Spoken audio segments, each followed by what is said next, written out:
মাত্র কয়েকদিন আগে শিল্পপতি সালমার সংসার ভাঙার খবর বেরিয়েছিল।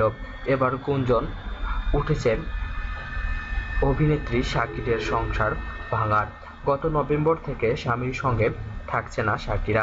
ব্যবসায়িক ফাহিম কবিরের সঙ্গে 2014 সালে বিয়ে হয় শাকিরার।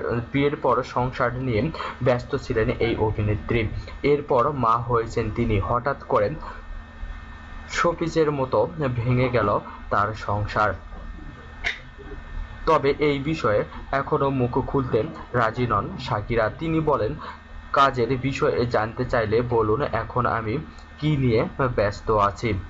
এছাড়া মেয়েকে সময় দিচ্ছি, এখন মেয়েকে নিয়ে ঘুরতে বেরিয়েছি।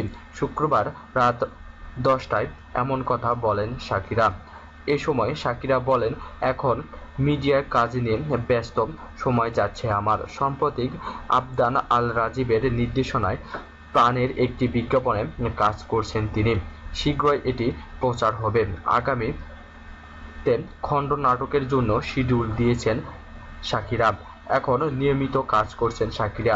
পারিবারিকভাবে ব্যবসায়িক মাহিম কবিরের সঙ্গে 2014 সালের 10 অক্টোবর বিয়ে হয় শাকিরার। এরপর গেল বছর কন্যা সন্তানের মা হন এই অভিনেত্রী। মাঝে দীর্ঘদিন বিরতিতে কাটিয়েছেন শাকিরা। মডেল